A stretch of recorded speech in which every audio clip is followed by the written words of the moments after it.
Dear colleagues, dear friends, good evening. I am very happy to welcome everyone at the final event of our Armed Democracy series.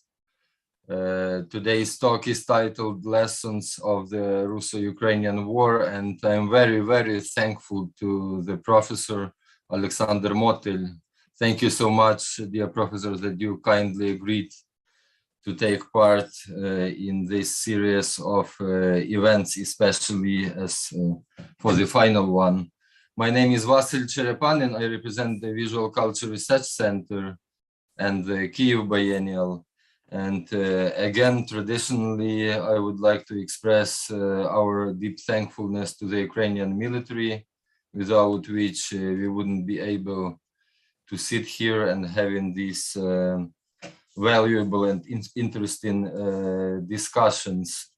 So this Armed Democracy series that we are wrapping up today has been conceived and organized by the Kyiv Biennial and Biennale Warszawa, and it's actually has been conducted within the second edition of the Warsaw Biennial, that in a physical form still taking place these days. So for those who are in Warsaw, I encourage you to visit a beautiful biennial location. And I also have to say that after this Armed Democracy series, we will have the continuation of our events organized by the East Europe Biennial Alliance, of which Kyiv Biennial and Biennale Warszawa are part of. And later in the summer and then in the fall, we will have the events dedicated to discussions about Russia's full-scale invasion of Ukraine in Prague within the second edition of the Biennale Matter of Art in Prague, then in Kassel within Documenta 15, and later in September in Riga at the Survival Kit Festival there.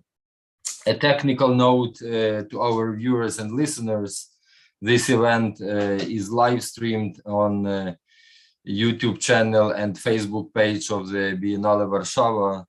So I encourage everyone to leave your questions and comments on respective chats over there, and after today's talk, I will voice them to our speaker.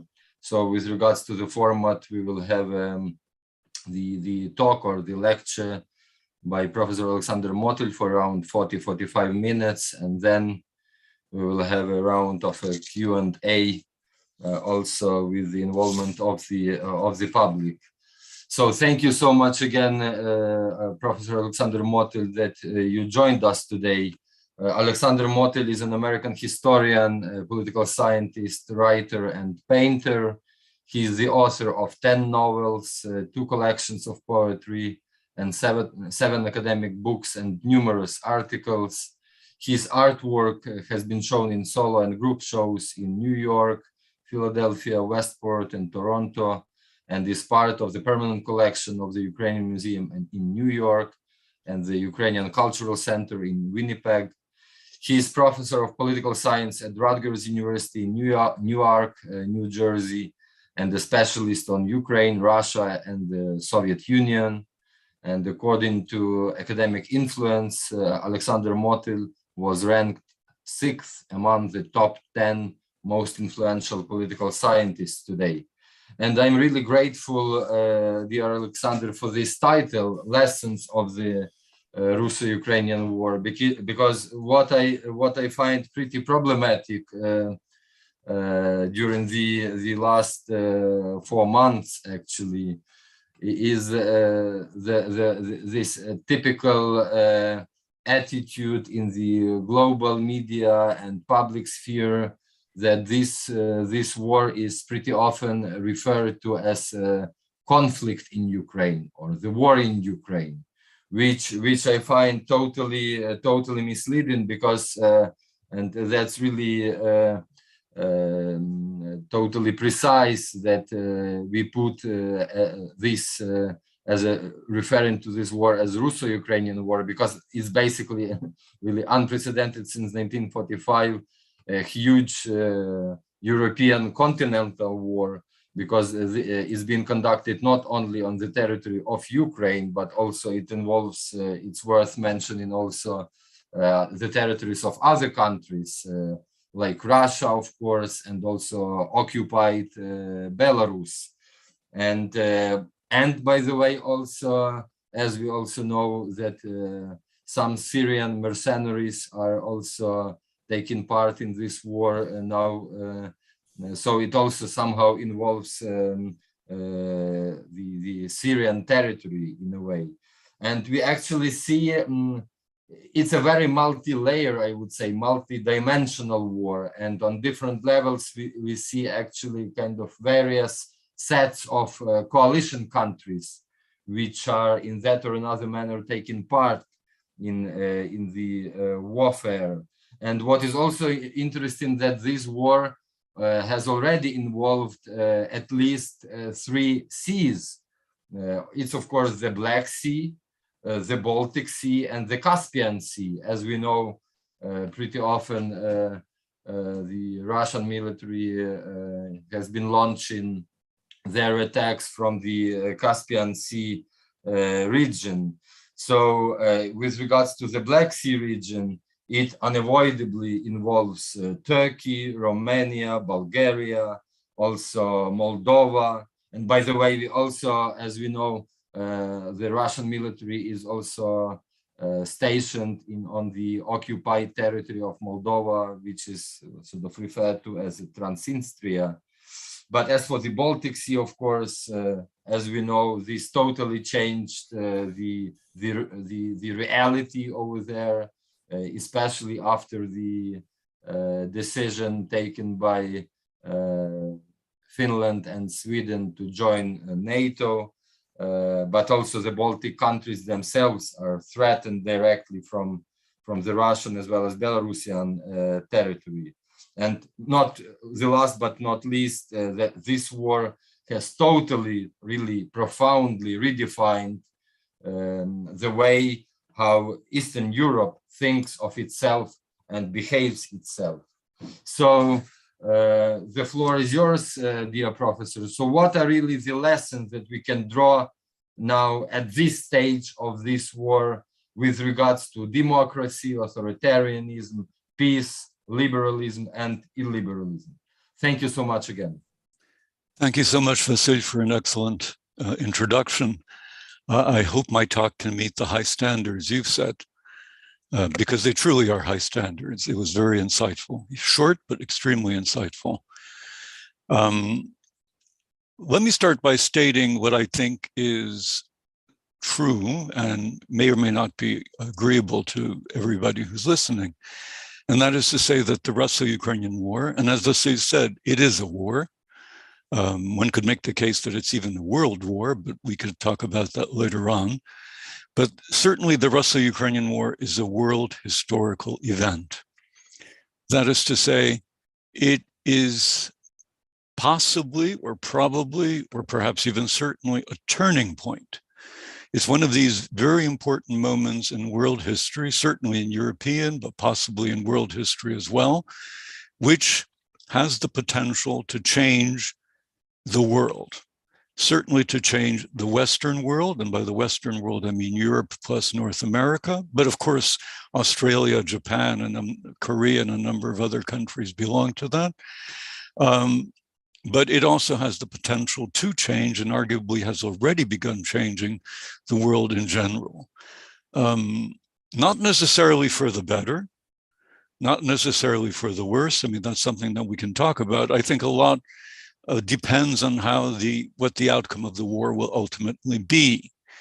If Russia manages to win, and I'm not sure what victory for Russia means, but let's just leave that unstated for the moment, then the world is in very serious trouble for the foreseeable future. The world certainly, and Europe, faces a disastrous, possibly even a catastrophic immediate future, as well as a future, that is to say, a future in the short and medium term. If Russia loses, then the news is markedly significantly better. But the challenges that the war will pose and has posed and will continue to pose will still remain.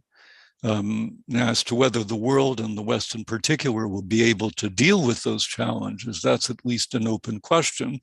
But at least it's a question that can be addressed, as opposed to the alternative, a Russian victory, which will force the world and the West to deal with a fait accompli that is disastrous in almost every sense of the word. Disastrous for stability, disastrous for democracy, liberalism, and all the values that we generally consider to be important and worth having. The reason, I mean, there are a number of reasons for this, and I'll talk about, as to say why the war is a world historical event. One of the things that I'd like to emphasize before I go into these specifics here is that it's taking place at a time still in the West, and again, I'll confine my remarks primarily to the West, but not exclusively. It's a time in the West where we are still in the throes of a certain kind of euphoria. And the way to spell euphoria would be capital EU, phoria. Because we're still very much, and I say this as someone who lives in the United States, but the Americans, the Canadians, and of course the Europeans who were members of the European Union, less so members of NATO, but certainly members of the European Union, still live in a world which is molded by the expectations of the European Union's formation several decades ago. That is to say, it's a world in which violence, borders, wars will be virtually non-existent, where amity, stability, friendship, prosperity, and ample amounts of coffee and good wine will be available to everybody.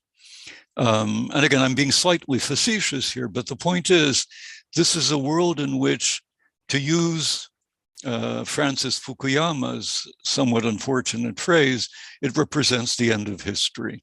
It represents the triumph of democracy, the triumph of liberalism, the triumph of stability, prosperity. In other words, we got it right. Now, to be sure, in the last few decades, as you all very well know, much of the rest of the world hasn't necessarily followed in the Europeans' footsteps. Indeed, even America in its invasions of Iraq and Afghanistan arguably went against the grain of your so-called European values.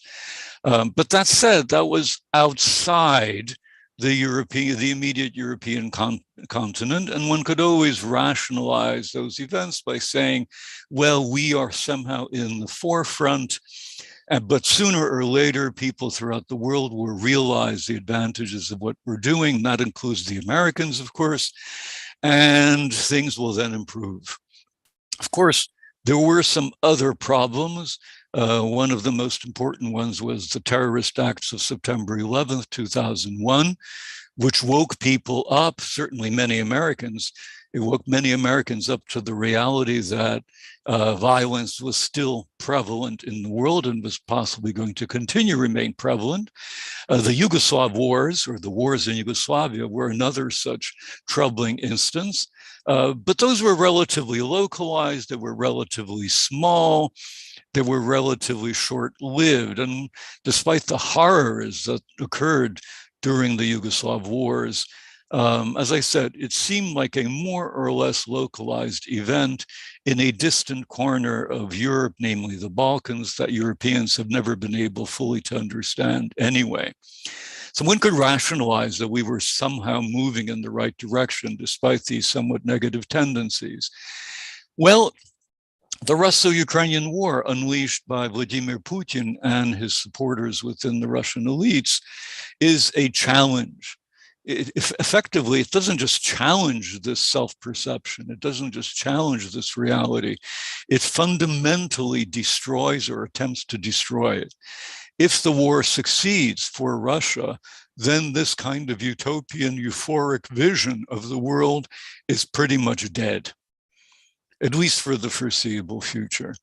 If alternatively, the war manages to be won by the Ukrainians, or alternatively, if the Russians lose the war, whatever that means, then by the same token, it's possible, it will be possible for Europe, for the West, for North America, somehow or other to refine their bearings and to rebuild their institutions and values in the aftermath of this dreadful war.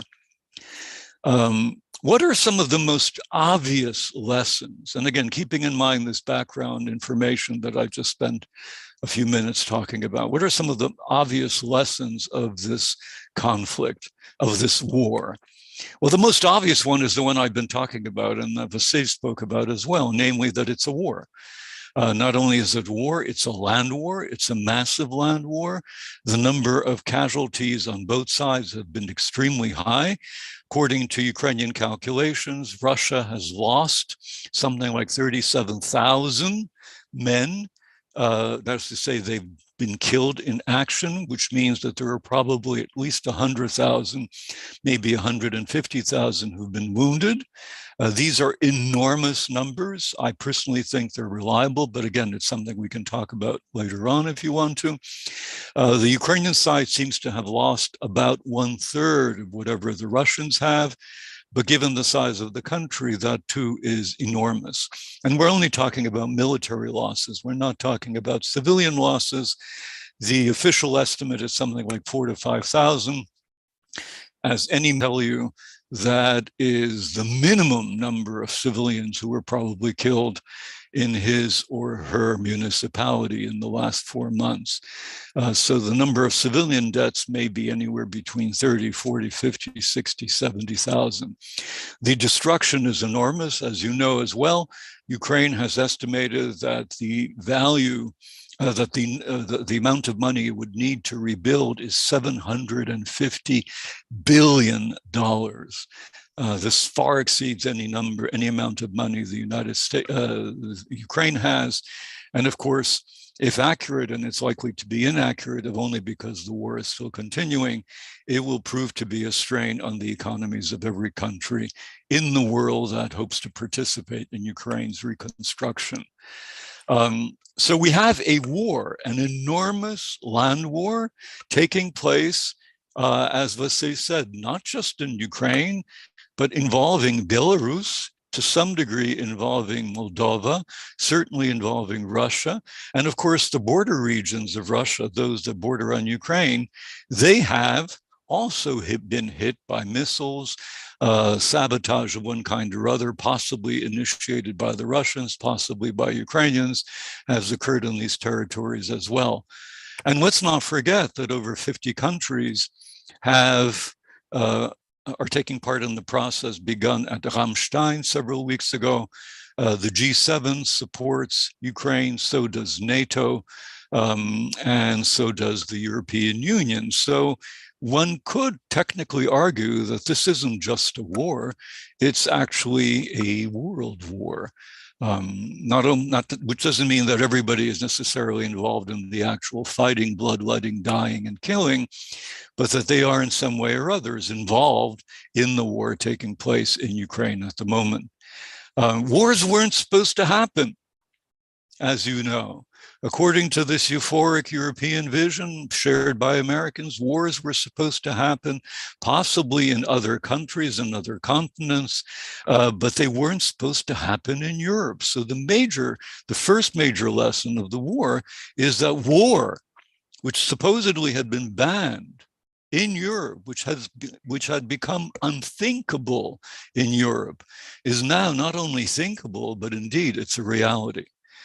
The second thing that was always considered to be unthinkable, and that was supposedly banished from the civilized world in general, from the West in particular, was genocide.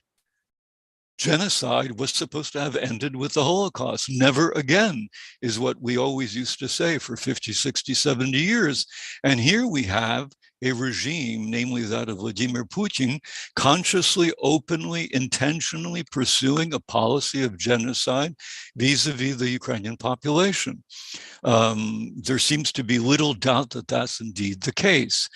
Some people might disagree, but a number of very significant and influential, as well as objective scholars with no access to grind, have sided with the view that this is indeed a genocide. Certainly, the physical destruction of Ukrainians is taking place. Certainly, the Ukrainians are a national group, and this physical destruction is not accidental. It's not a byproduct of the war. It's not collateral damage. It is intentional. And the intent behind it is to destroy, to exterminate, to obliterate the Ukrainian nation, and if not if not every individual within the nation, then certainly the Ukrainian identity. By any definition, and certainly by the definition of the United Nations Convention on Genocide, this is in fact a genocide. Well, so not only do we have war becoming possible and thinkable, and indeed a reality, genocide becomes possible, thinkable, and reality. Fascism was supposed to have become unthinkable, was supposed to have become impossible in the world, but especially in Europe, given what it produced in the 1930s and 40s, the World War II, the Holocaust, the death and destruction that were rained upon Eastern Europe and parts of Western Europe. Well, when one looks at the regime constructed by Vladimir Putin in Russia, it's hard not to conclude that it is strikingly similar, if not indeed actually identical to those constructed by Benito Mussolini in Italy, as well as by Adolf Hitler in Germany. It has all of these characteristics. Again, I won't go into the details here. If you're interested, I can discuss them later on. Fascism was supposed to have been eliminated. Fascism is back. Finally, imperialism and empires were supposed to be a thing of the past. The last empire that fell apart was that of the Soviet Union, and it fell apart 30 years ago. One can make a claim that certain nations, including America, occasionally have imperial or imperialist strivings, but outright imperialism, where you have wars intended to produce land grabs and territorial annexations, these sorts of things weren't supposed to happen anymore, but indeed have happened, and arguably will continue to happen. And of course, where has this imperialism happened? It's happened in Europe. And it threatens to continue because, of course, if Ukraine falls to Russian imperial aggression, it is highly likely, if not indeed inevitable, that Russia's appetites will continue. And it's very easy to imagine, indeed, it's highly likely that the Baltic states, possibly Poland, would be the next targets of Russian imperial aggression. And of course, the policymakers and populations of these four countries, that is to say, Estonia, Latvia, Lithuania, and Poland, fully appreciate the danger. And of course, the occasionally crazy statements made by Putin, Lavrov, Medvedev, and other individuals within the Russian elite, suggesting that these countries are indeed the next targets, are obviously no way to calm the nerves of the East Europeans, who fully appreciate, increasingly together with the Western Europeans, that Russia poses a threat. Anyway, why have I mentioned all these points? Because obviously the war, the imperialism, the genocide, and the fascism, here they are. Well, they took place, they emerged, I want to argue, not as a result of any kind of Western pressure. We didn't make the Russians imperialists. No one in the West made them commit genocide. No one forced Putin to become a fascist, and absolutely no one forced them to become embroiled in an imperialist genocidal war. These are all products of internal Russian developments having to do with the demoralization and despair felt by many Russians in the 1990s by the emergence of Putin as a strongman leader promising to make Russia great again, and by his progressive dismantling of democratic institutions and their replacement with authoritarian institutions and a cult of personality, along with growing repression. So that one can say, certainly today, that Russia is obviously imperialist, a warmonger, and genocidal, but it's also a fascist state. These things are the products of internal Russian developments. That's my point. The East Europeans can't be blamed for any of this. The rest might have made some stupid promises, but it certainly didn't force these four developments upon Russia. And of course, last but not least, Ukraine bears absolutely no responsibility for any of these developments as well. They are intrinsic to, they are innate to Russia and its internal political developments. As to why that occurred, we can talk about that later on. I hinted at some of this when I said that Russia experienced imperial and systemic collapse in the 1990s, very similar to what happened in Germany in the 1920s. And given the disarray of the country, given the chaos, given the sense of despair, it was very fertile grounds for the emergence of a populist demagogue, by the name of Hitler in one case, and a populist demagogue by the name of Putin in another.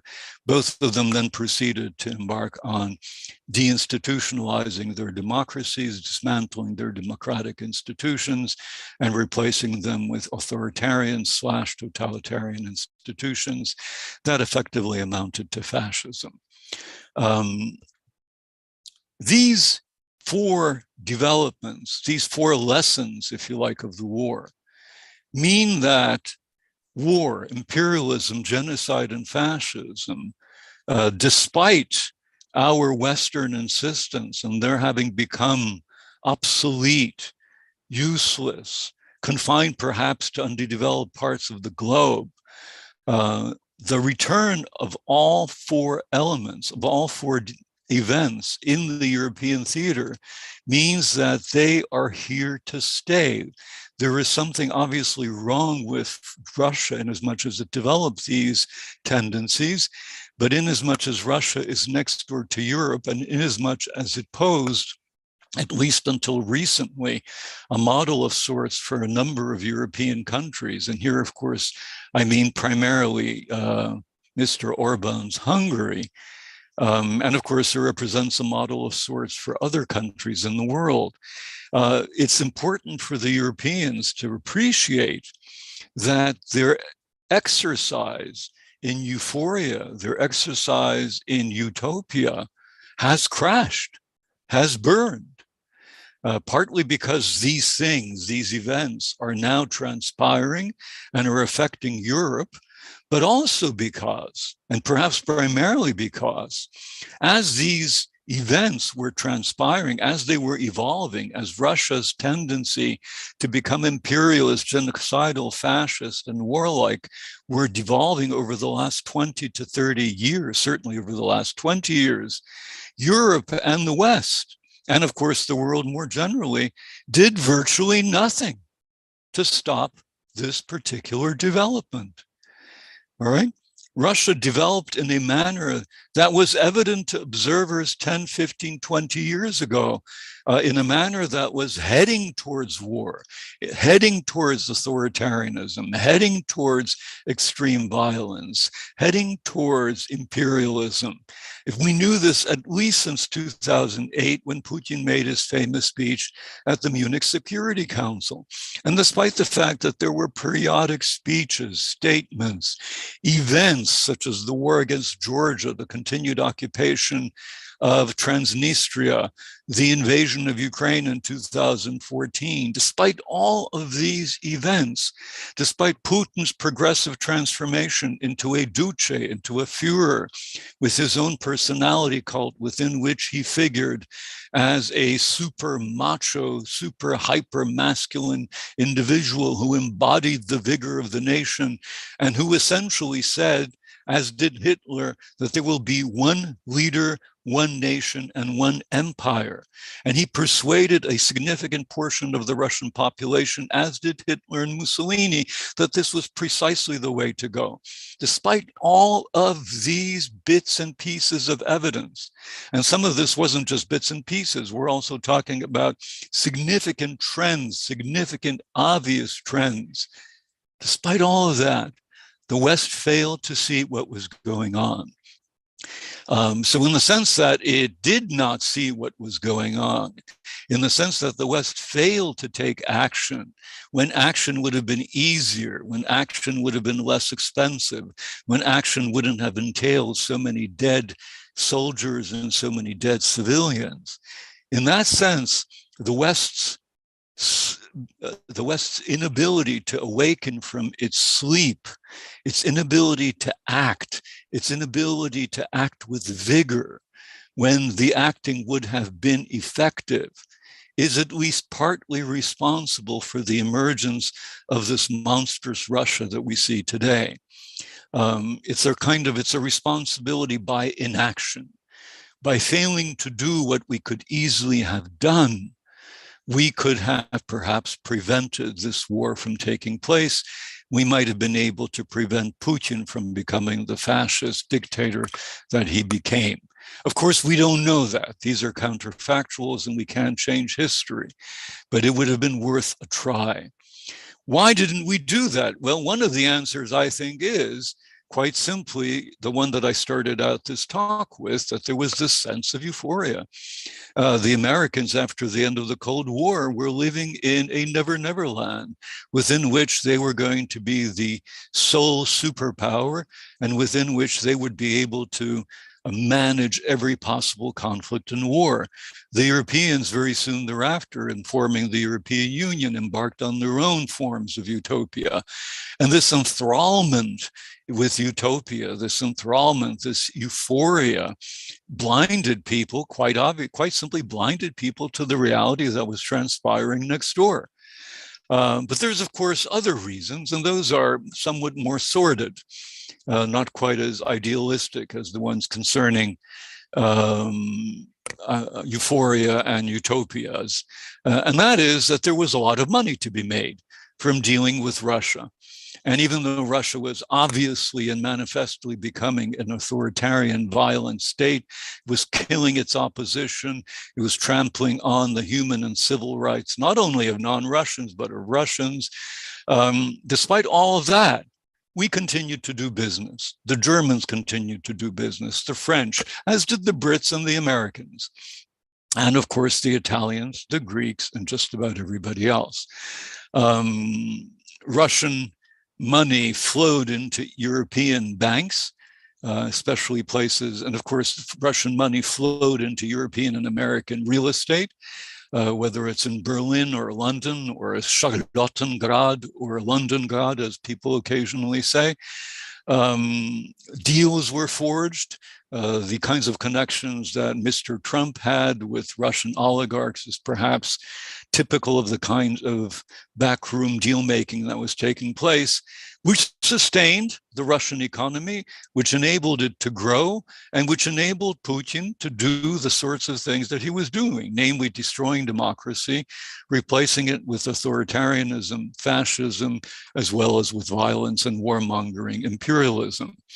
We saw that happening, and yet we did nothing. And that is the major failing of the West. The East Europeans saw things taking place. Certainly the Baltic states did. The Ukrainians did to a certain degree. Even Mr. Lukashenko, in some sense, knew what was taking place. Certainly the Poles did, but they were in no position to embark on the kinds of actions that the West Europeans and the Americans could have embarked on in order to forestall Putin's aggression and Putin's eventual determination to embark on war. So we are now where we are. The war is taking place. The good news is that at least as of this moment, it's clear that the Russians are not winning.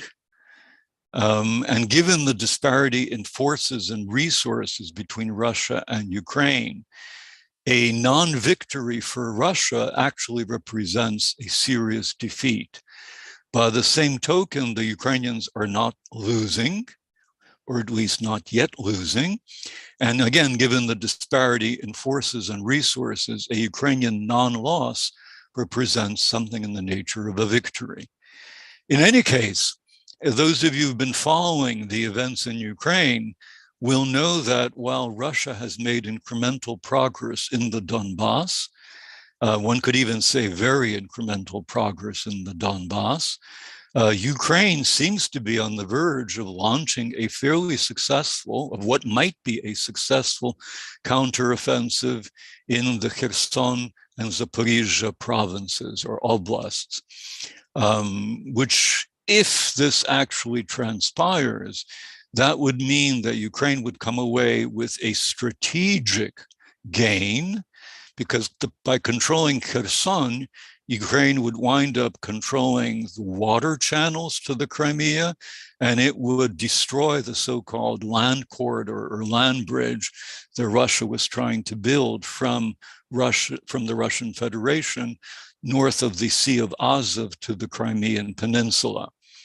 Alternatively, if Ukraine loses the Donbass, well, at this point in time, it would be a symbolic defeat, and it would also be a loss of a fairly significant number of ruined, destroyed, and utterly incapacitated cities, buildings, and towns. So at this point in time, it's a little early to prognosticate the outcome. As you probably know, the Ukrainians are waiting for massive deliveries of Western weapons. Those are supposed to come in within a month or two. If and when they do, Ukraine expects to launch a counteroffensive along the entire front. And the hope is that they'll be able to push the Russian forces at least to the territories that Russia occupied on February 23rd, and perhaps to the territories that Russia occupied before 2013. We'll see how that develops. What is true, as I said before, is that Russia, if it wins, I'm not sure what that means, because the only way Russia can possibly win would be to destroy all of Ukraine, because Ukrainians, with their backs to the wall, will continue fighting regardless of what the odds are.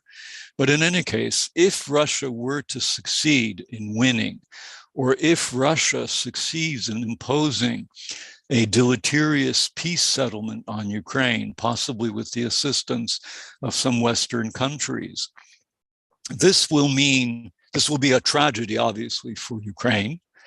It will also be a tragedy for Russia, because it will mean that Russia will be transformed into the equivalent of a huge North Korea. But it will also spell very serious trouble, not just for the European Union, which is already in trouble, not just for the Americans and the North Americans, who are having difficulties dealing with the war as well, but it will represent significant difficulties and trouble for democracy, for peace, for liberalism, and for the stability of the international order. Russia, if it wins, will have demonstrated that war works, that imperialism works, that genocide works, and that fascism works. If it's able to make that lesson, if it's able to convey that lesson to the world, then there are going to be individuals, countries, and elites within the world that will draw the appropriate lesson and proceed to follow in Russia's footsteps. We can easily imagine, as a result of a Russian perceived or real victory, an increased number of wars, possibly even in Europe, but certainly in the rest of the world, a revival of imperialist, revanchist, land-grabbing attempts by countries that feel that history somehow or rather left them holding the short end of the stick, and who will want to revise boundaries. And there are many, many such countries in the Americas, in Africa, Asia, the Middle East, as well as in Europe. Right? Genocide will have been shown to be at best a peccadillo, inasmuch as an obvious instance of genocide will have gone unpunished if Russia wins. Then there will be no reason whatsoever for other countries to fear embarking on genocide. Who's to stop them? Certainly not the Europeans, because they failed in the Ukrainian case. Certainly not the Americans. The United Nations, well, good luck with that. And last but not least, fascism, or if you prefer, authoritarianism and totalitarianism will get an enormous boost from this as well. And we can easily imagine a fair number of countries following in Russia's footsteps. This will mean effectively a major blow to democracy, which already is suffering in the last 2 decades, and will, of course, mean an enormous blow, possibly a death blow to liberalism as well. Not in every country, not in every region of the world, but in very many countries and in very many regions.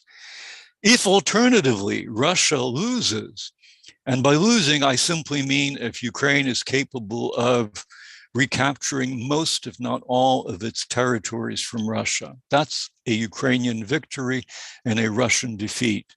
If that happens, then Europe, the West, and the world has an opportunity to turn the tables on war, imperialism, fascism, and genocide. Will the West, and Europe in particular, be able to do that? Will remain a very big question. Europe, as you know, is divided. The United States and Europe are not of a single mind in every issue. More important, perhaps, the United States has its own particular concerns, which happen to deal with the Pacific, but also with the Americas, while Europe alternatively is hobbled by the fact that the European Union is perhaps showing its incapacity to deal with the kind of decisiveness, with the kind of vigor that crisis moments and world historical events demand. Europe can make decisions, and it can make important decisions, but it generally requires a lot of time and deliberation to do those. And of course, the decisions may, as a result, be the right ones, but there are moments in history, and today is one of those moments when world historical events are transpiring, where turning points are being faced, where the fate of the world and certainly of the West is in balance, and where decisive moves need to be undertaken, where a decisive realization of the danger to the world posed by Russia has to be accepted and understood. When these sorts of moments occur, when world historical events transpire, it simply isn't good enough for the Europeans to spend weeks or months deliberating on what exactly they should do in order to help Ukraine or deter Russia. Ladies and gentlemen, this is a world historical event, a turning point that can change the world for the better, or that can only challenge the world. But whatever it does, it needs to be faced with, it needs to be dealt with by the West, by a united West, acting decisively together with Ukraine and together with any other allies in the world in order to stop the Russian threat and in order to stop the further dissemination and normalization and routinization of war, imperialism, fascism, and genocide. I thank you for your attention. Yeah, thank you so much, Alexander, for this insightful talk. Also, I again remind our audience on Facebook and YouTube channels that you are welcome to leave your comments and questions over there. Let me, Alexander, start with the point that you actually also mentioned with regards to this blindness and euphoria, and especially like on this intersection and war and genocide. As you perhaps also read, this this story, though it was afterwards denied by the respective German politicians, but our Ukrainian ambassador to Germany, Andriy Melnik, he from at the very beginning of this full-scale invasion, he reported and told this story to the media, that he had it's pretty famous that he had this meeting on the very first day with in particular with Christian Lindner, yes. financial minister, who actually told him that there would be no need to switch off Russia from SWIFT payment system or to provide some weaponry to Ukraine, because Ukraine wouldn't exist in a couple of days. But what's even more important, that he actually told that he was sort of waiting already to start negotiations with the puppet government, which was supposed to be installed by the Kremlin in Kyiv. But what is striking here, I think, but all in all, I mean, we had been hearing from Biden personally, but also from usually from the U.S. military, right, speakers, spokesmen, that like the Russian Federation had been preparing, and it would be like what they described. But what strikes me here is that, like you also mentioned this slogan "Never Again," right? But what strikes me that, and the key word here is sovereignty. I'm still struggling myself to sort of to grasp this, to embrace this. How come that today, it's not just because we are in the 21st century after this euphoria that you mentioned, but how come that different Western countries, actually most of them, and European ones in particular, sort of agreed by default and in advance that the biggest European country can lose its sovereignty and can become occupied, and somehow afterwards they would be willing to go on. I mean, I cannot really understand what is the premise of this type of thinking, that we somehow are prepared to get along with the absolutely unprecedented event, and everybody at the same time knows how the Second World War started. Like how is it in general, conceptually, I still cannot understand this, how conceptually is this possible that we agree in advance that a biggest European country, or it's not even about the size, right, but that the European country today can be deprived of sovereignty, of independence, and we can go on as usual, or what? I cannot understand really what defines this type of thinking. Maybe it's just like this business as usual that you mentioned, or this utopian euphoria, but in realpolitik, I cannot really grasp this, how professional politicians could think like this. Maybe what's your take on this? I'm really curious. It's a very good question. I mean, I think let me approach it from 2 points of view. One is the view that many Westerners, West Europeans, Americans, policymakers, specialists, journalists, and so on had, namely that Russia was this enormous superpower, guided by this extremely wise, extremely clever chess grandmaster who was capable of fooling the West. So Putin was playing grandmaster level chess, and we were playing checkers. At the same time, Russia was powerful, it was strong, the people were united behind Putin, the army was strong. And of course, it's an image that is obviously to some degree true, but it was clear to people even in the last 10, 15, 20 years that it was clearly exaggerated. But the tendency on the part of Western scholars, but certainly on the part of Western policymakers, was to accept the Russians at their word, was to accept the image and not look beneath the image to see whether it actually corresponded with reality. I think that's partly a function of ignorance. It's partly a function of, that is to say, people just didn't know enough about Russia. Partly a function of this euphoria that I mentioned, that you talked about as well. But it's also a function of the fact that we wanted them to be that way. We wanted stability in Europe. We wanted normal trade relations with this huge country.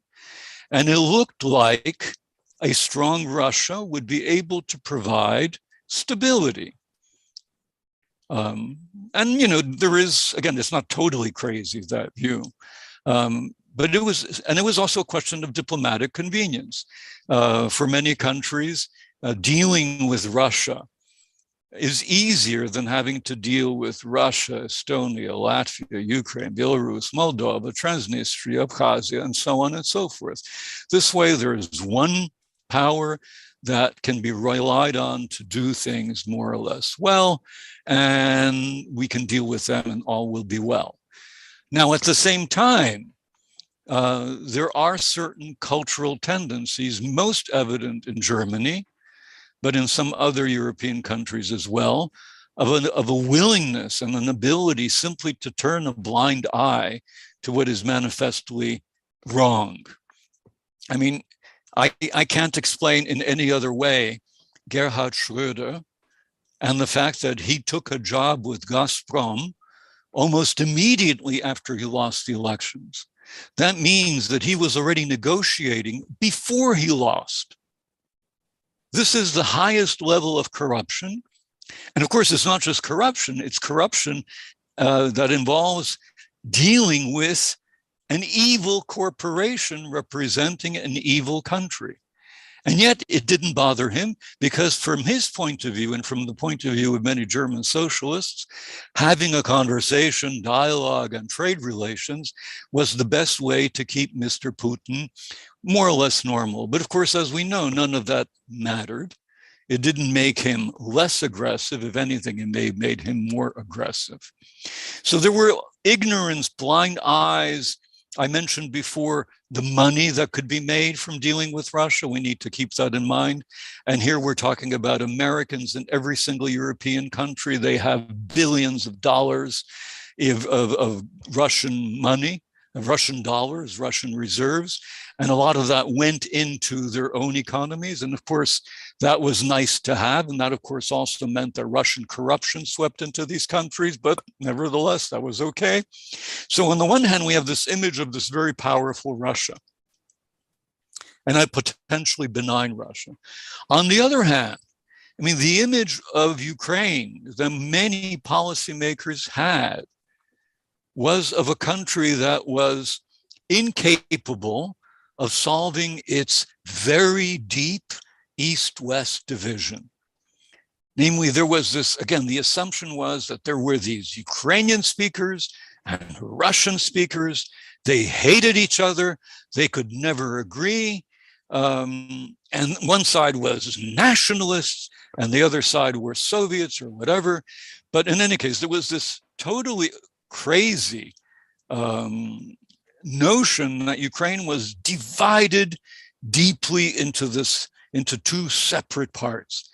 And again, had people looked a little more closely, they would have realized that it wasn't necessarily so, that there was a lot of gray between the black and the white, that certain issues didn't matter to people, and so on and so forth. And that in general, most Ukrainians were actually quite tolerant when it came to identity, language, and culture.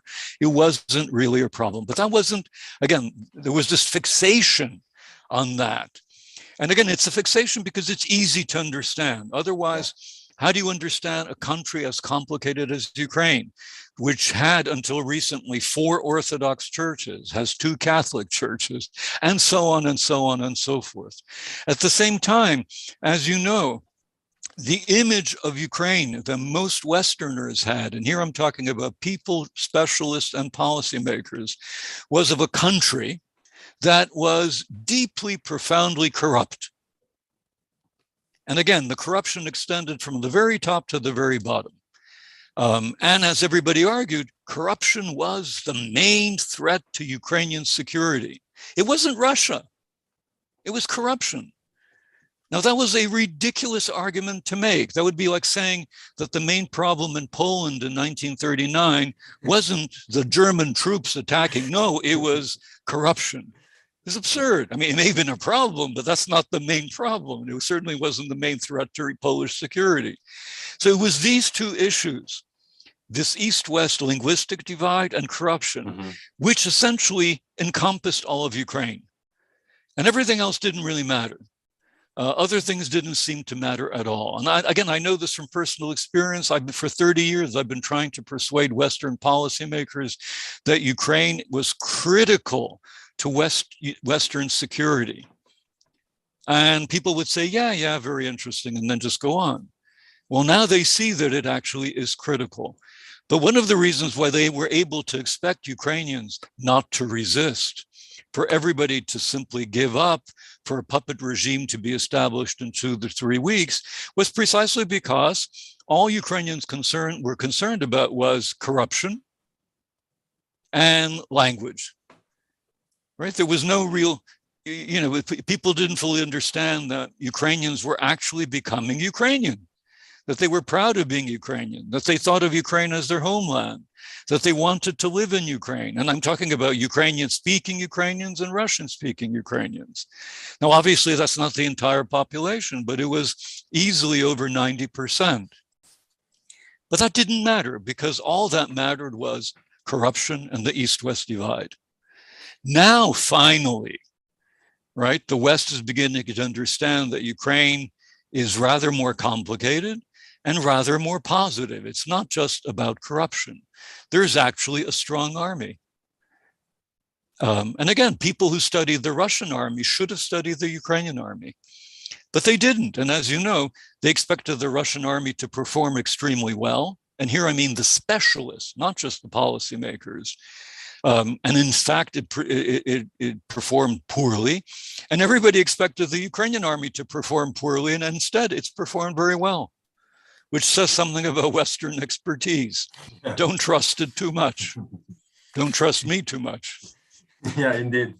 But in this regard, I'm curious, do you think, was it a mistake that the US, while constantly on an everyday basis, making all these revelations about the Russian preparations for the warfare, somehow from the very beginning and on, simply ruled out the military option of possible military involvement of the US or of NATO? I mean, obviously, this perhaps has something to do with the withdrawal from Afghanistan experience, right? But was it a mistake from your point of view, Biden just immediately ruled out this military option as such? Well, he could probably have refrained from saying that. That would have made sense. I mean, and keep the Russians guessing. And I agree with you, that was a mistake, because in this kind of negotiation, you want your opponents to be uncertain, to be doubtful, and you don't want to give them too much information. Of course, the first mistake made by Biden was back in the summer of 2021, where he gave approval to Nord Stream before meeting with Putin.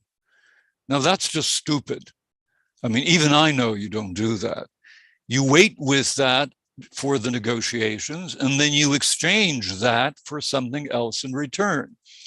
And it's conceivable that Biden could have said, okay, we'll agree to Nord Stream, but you promise to leave Ukraine alone.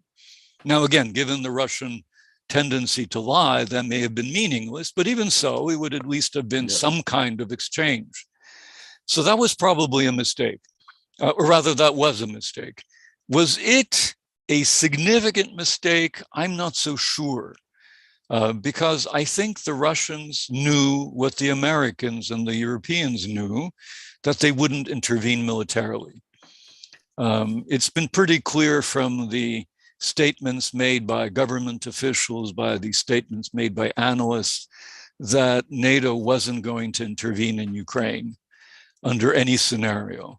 And that was already true a year ago, 2 years ago. Now, again, the Russians could have felt that this is a bluff, possibly, but my guess is that they would probably have appreciated that that was highly unlikely to happen. And certainly the Americans were in no position to intervene, as you said, after the Afghan withdrawal. And last but not least, remember the Europeans. When I talk about this question of NATO and Ukraine, can one really imagine, can you really imagine Dutch, Italian, and German soldiers being sent to Ukraine or even Estonia. I mean, I find it very hard.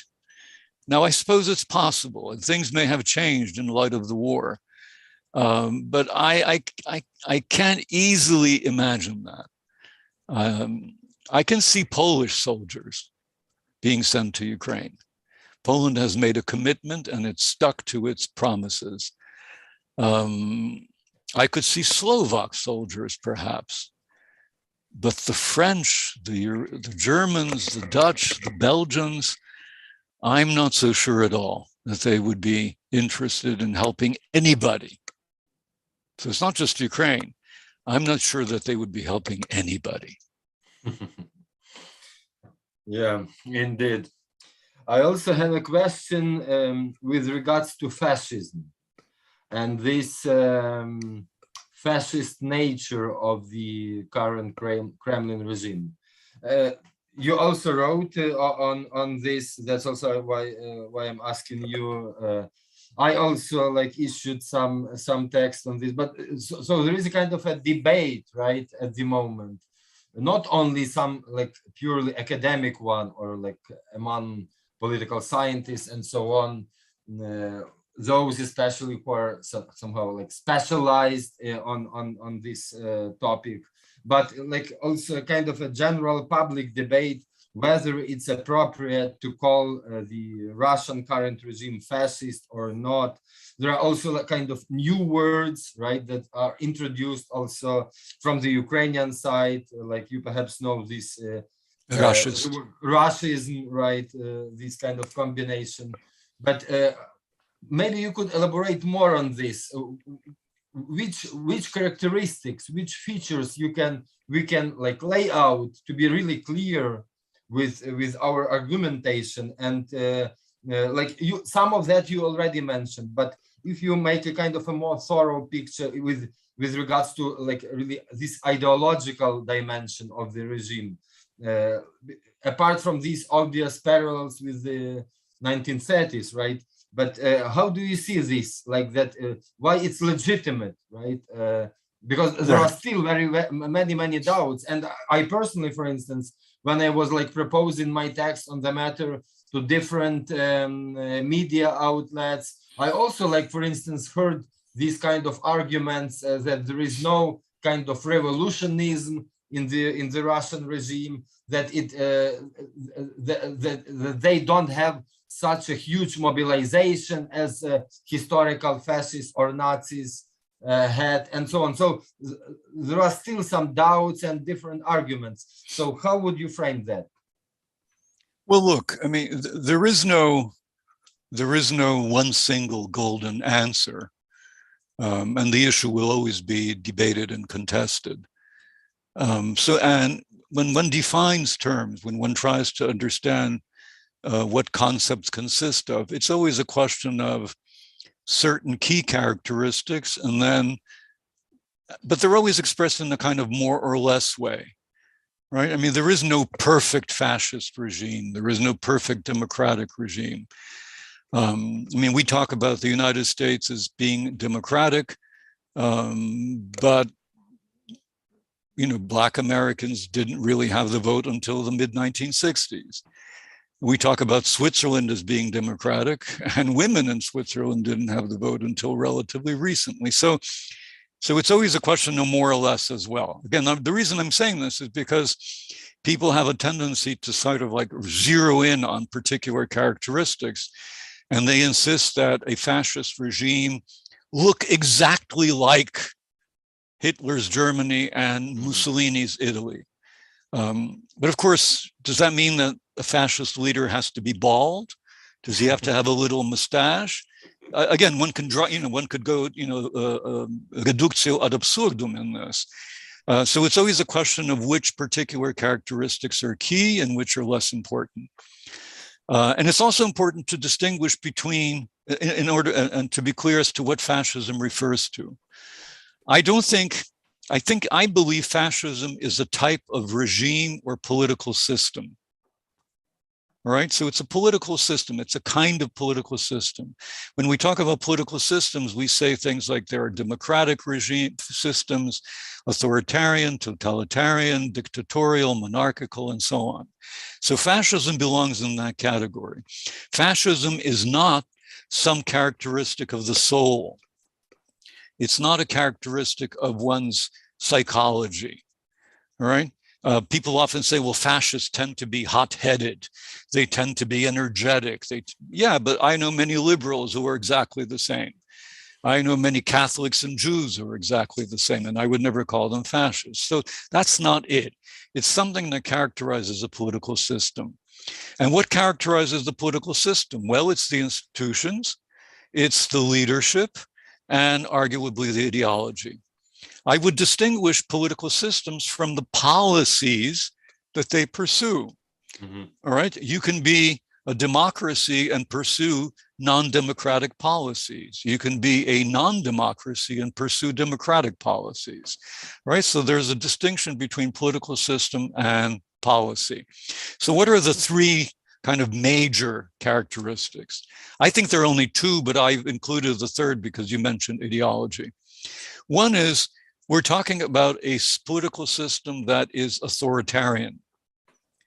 And of course, that encompasses totalitarian systems, because totalitarian systems are obviously authoritarian, although authoritarian isn't necessarily totalitarian, right? So it has to be an authoritarian political system. In other words, it's non-democratic. The institutions are not democratic. There are curbs on freedom of the press, freedom of assembly, and so on. They may or may not be abolished altogether. Civil society is reduced to a minimum and perhaps is non-existent. Remember, in Mussolini's Italy, civil society continued to exist in the form of the Catholic Church. And it did to a certain degree even in Germany. So one has to be careful. But so again, we're talking about more or less. All right, so an authoritarian political system and everything that we usually mean by the word authoritarian. But a fascist regime isn't just authoritarian, because there are lots of authoritarian political systems. To me, the key distinctive characteristic is the quality of the leader. First and foremost, there is indeed a supreme leader. Not every authoritarian system has a supreme leader. Very often they're ruled by juntas, right? Or by cabals, or by a central committee, or by a politburo. So you have a supreme leader, but the supreme leader has to have a cult of personality.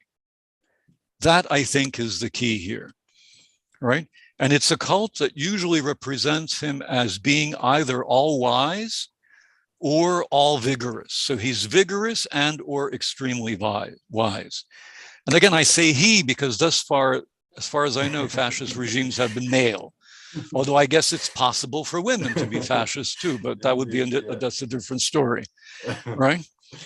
So he's either all wise or all vigorous.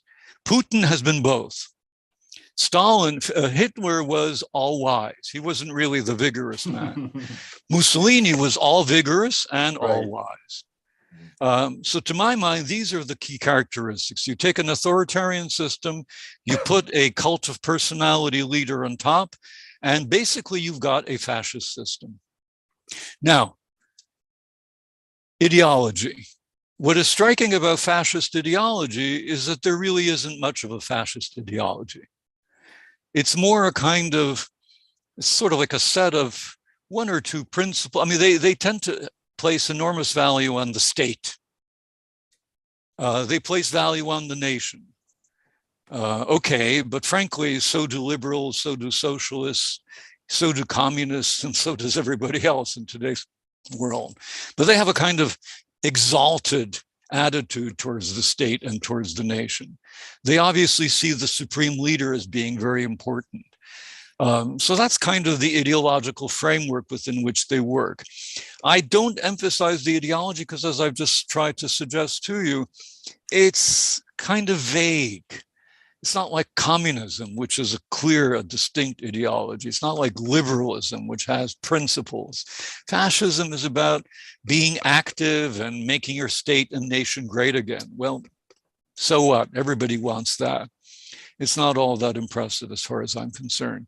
So I would focus on those key characteristics. Does a populace need to be mobilized? Well, that's already a question of policy.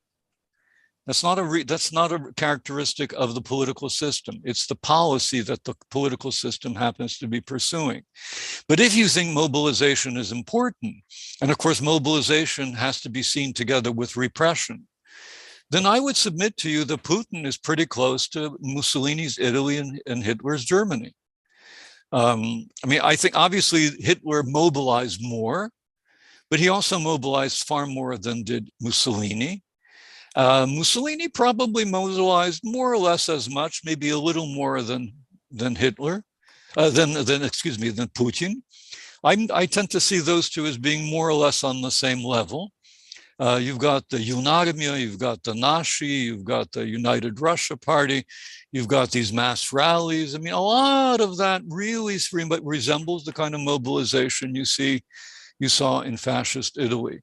Now, you don't have a Nazi party, obviously, but again, you do have United Russia, you have the Silovikia, you have an emphasis on those particular institutions within the institutional framework of the political system. So, to my mind, that makes Putin's Russia fascist, or very, very, very, very, very close to being fascist. I began calling Russia fascistoid in 2007. And it was in 2016 that I started calling it fascist. But as far as I'm concerned, if one were to say it's fascistoid, namely very close, but maybe just a little short, to my mind, that would be perfectly fine. Right, yeah, thank you.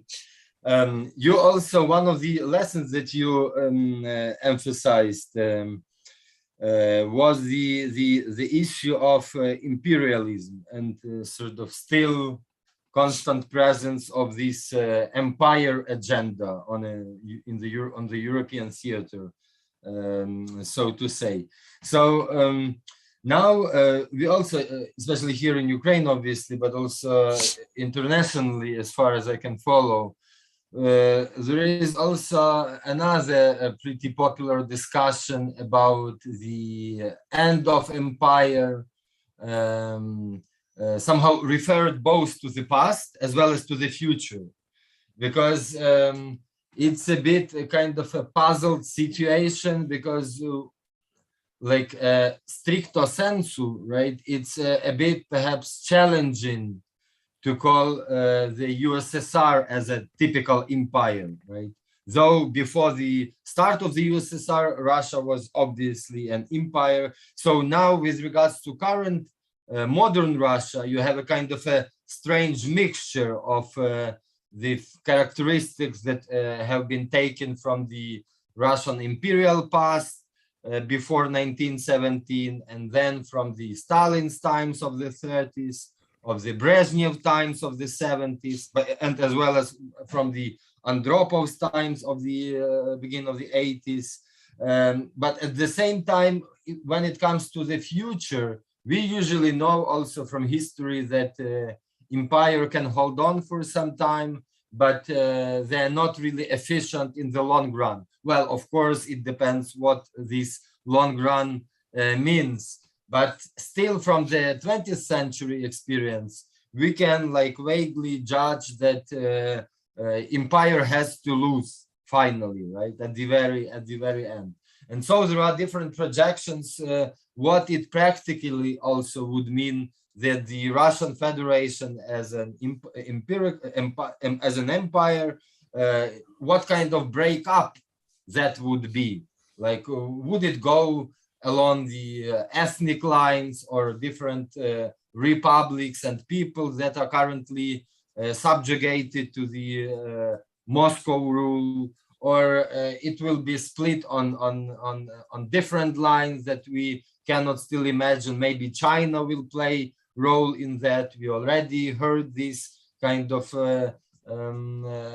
theories, and also there is also kind of some conflict with Japan with regards to those islands north of the country, and so on. So how do you see this imperial dimension and in its development currently, and what kind of outcomes we can possibly face from after this war or during the later stages of the war with regards to these imperial characteristics of the Russian Federation? Are there any possibilities that those republics or peoples which are now part of the Federation would somehow voice themselves in a political manner? Or what's your idea about that? Okay, yes, thank you. Great, very good question. I have a very specific definition of empire. I've written about this in a book and a number of articles, and it's a political structure where you have a core, a metropolis, a metropolitan area, and at least two peripheries, right? So that it resembles a wheel where you have the hub in the middle and then the spokes extending outward, but very critical to an empire. In a wheel, you have I'm not sure what to call that. You've got the wheel, the circle, which connects all of the spokes. In an empire, all right, all significant transactions in terms of economics, politics, and so on, do not take place between peripheries. They take place through the core. All right. So in that sense, the USSR was an empire, because if Kyiv wanted to interact with Tashkent, it would go to Moscow. Yeah. Now, again, this is always a question of more or less. There is no empire in the world where there were absolutely no connections between peripheries. You can always cross the border when you're tending sheep. You can get married to someone living on the other side, right? So it's always more or less. But the important thing is that an empire has that core, and then these arrows coming out, and there are no connections here or few connections here, and they all go through the center, or at least most of them go through the center.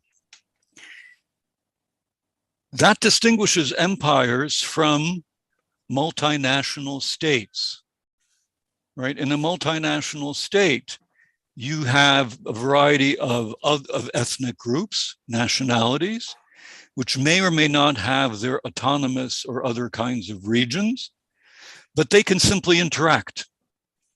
All right, so I would say that the Russian Federation today is not an empire, because if Chechnya wants to interact with Dagestan, all Kadyrov has to do is pick up the telephone and call Dagestan. He doesn't have to go through Putin.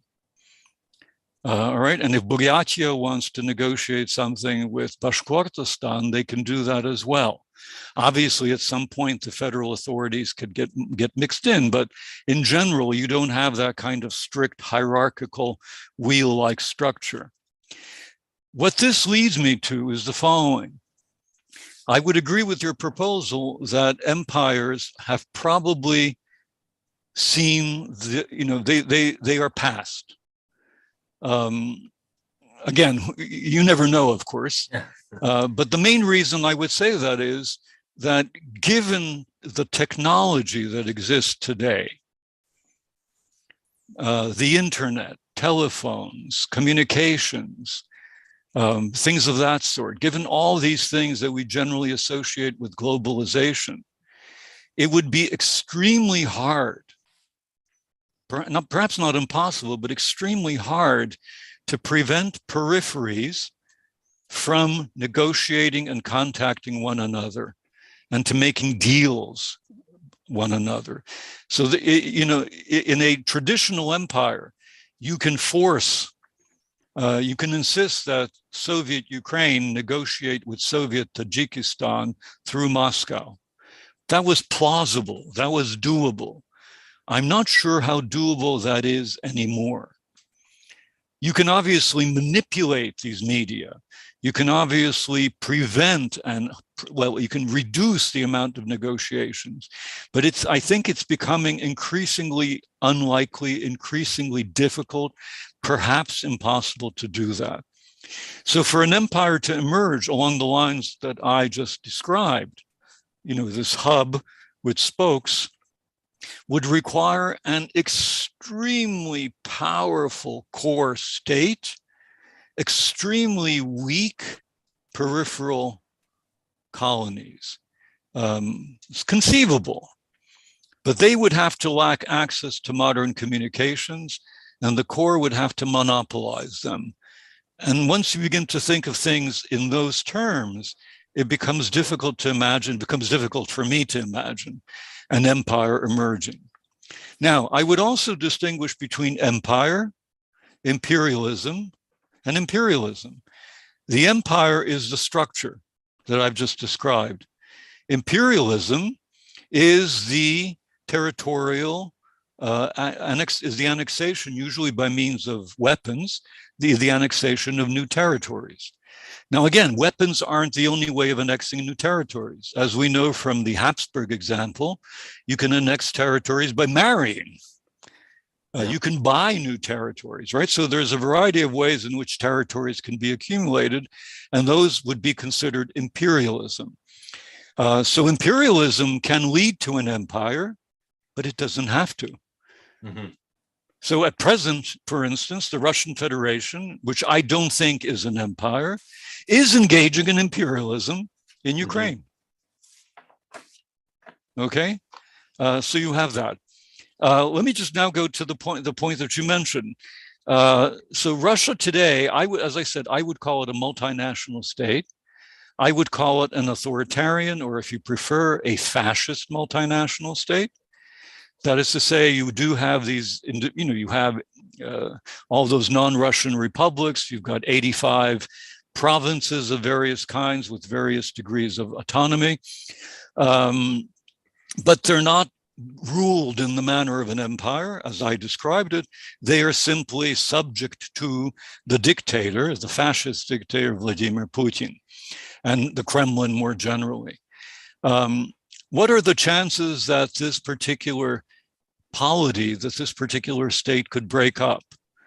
I think that they're actually approaching 50%. All right, now again, where exactly would I place it? I place it certainly above 25%, somewhere between 25 and 50. And the scenario that I would envision is this. We know from history that instability often takes place, rebellions often occur after countries are embroiled in or lose wars. You don't have to lose the war. All you need to do is suffer from the expenditures and the defeats that you incurred. So Russia is fighting a war. It's not winning. It may lose. I think it will lose. And if it does lose, that will shatter the legitimacy of Vladimir Putin. That will shatter whatever remaining legitimacy Alexander Lukashenko has. And it will also have an enormous impact on the succession struggle that is definitely going to break out in the Kremlin. We know that from Russian history. We know that from Soviet history. There will be a succession struggle. During that succession struggle, Putin will be ousted. He may be killed. He may retire on his own. But once that happens and the succession struggle is taking place, the system that he's constructed, this fascist system, which has himself at the center with this personality cult, will be weakened immensely. You don't build a system for 20 years. You don't center it on yourself, then leave and expect nothing to happen. Something will happen. There will be a breakdown possibly of the political system. It's possible that the Democrats will emerge and demonstrations will occur. Violence becomes perfectly possible, as we know from past history. And within that, and then of course, keep in mind that the economy in Russia is deteriorating and declining. And if and when these circumstances take place, it will deteriorate and decline even more. Under those circumstances, two things could easily happen. One is those component parts of Russia who already have certain kind of nationalist tendencies. Take Tatarstan, for instance, or even Chechnya. Yeah. Right, or especially Chechnya. Especially Chechnya. They will see this as an opportunity to declare autonomy or independence. Others who are not so much interested will see that the system is collapsing, as did the system in 1990 and 1989. And what do you do when the system is collapsing around you? You try to keep yourself in power, and you try to preserve your territory as much as you can. We saw this in 1991. How many Soviet republics were nationalist? The Balts, the Ukrainians, maybe the Armenians. But everybody declared autonomy, and eventually everybody declared an independence. So as the system begins to weaken, collapse, I can see component parts starting to break away as well. Formally, certainly informally. And at that point, the breaking up of the federation will accelerate economic and political conflicts in Moscow. The Moscow conflicts will accelerate the breaking up, and you'll have a kind of dialectical relationship between the two. But this all depends on the war, obviously, and it depends on Putin. If for some reason he's able to hold on to power, then much of this scenario, I think it's still possible, but it becomes less likely. Yeah, thank you so much. That was really very insightful and super interesting. We are almost out of time, but if I may, just one short last question, because using this opportunity that you are present here, it's the question about nuclear blackmail, right? Constant nuclear blackmail. So it started before the war, obviously, right? Putin himself declared this at one of the press conferences he had, but also it especially became critical also on the ground here in Ukraine when first the Russian occupiers took Chernobyl plant, and then now they are still occupying Zaporizhia nuclear power plant, right, in Enerhodar. So the problem here is basically that somehow the Russian Federation has been and is constantly threatening basically the West with this nuclear threat, right? That it's a kind of used as a kind of a final argument that you basically don't have anything to oppose, but still there is this kind of a question. So from Ukrainian point of view, it's of course obvious that this somehow is successful and this to a certain extent works, right? But is there any, because it's used as a deterrence, right? The problem is basically that this nuclear weaponry has been always a kind of a final argument just to show, but not for use, right? For obvious reasons. But what's your take? Is there any kind of counter deterrence means to be shown from the West side, whether it's nuclear or not? But is there a possibility from the side of the West to counter argue this nuclear threat on the constant basis? Is there any possibility that the West can come up with something in this regard? I've read several articles on this recently, so what I'm about to say isn't original to me. But these articles written by serious people, but these articles emphasize that, well, they ask, well, what could the West do? Well, the West, let's assume to deter this. Well, the West could do nothing, but that's obviously impossible. the West could respond, but that's begging for an escalation. The third approach, however, would be to make it very clear, and this is again not my original belief here, but I find it persuasive. The third approach would be to make it extremely clear immediately, now, today, that if Russia resorts to a nuclear weapon, regardless of whether it's directed against Ukraine, Tallinn, Warsaw, whatever, there will be an immediate, massive, conventional response. Not a nuclear response, but a conventional response by the NATO countries. And if Russia wants to start, in other words, if Russia wants to provoke a response that would result in thousands of drones and cruise missiles being sent on Russian cities, then the only way to do that would be by means of a nuclear, a tactical nuclear strike. So we won't respond in it with nuclear weapons because that leads to the danger. Well, first of all, it destroys millions of people, but also because it has the potential to escalate. But you simply tell them that there would be a massive conventional response. There would be NATO involvement. And if that's what you want, that is what you will get. And now again, that is scary. But there is unfortunately no way of dealing with someone like Putin other than by telling him to his face that he should never do this, because if he does, and we believe he won't, but if he does, he will be, the response will be crushing. He has to understand that. Alternatively, as I said, I'm not sure what the alternative is. The alternative would be to hope that he's reasonable and he won't do this. Now, the Russians, as you know, they constantly say they would only use nuclear weapons in case the existence of the Russian Federation or the Russian state or Russian sovereignty were to be threatened.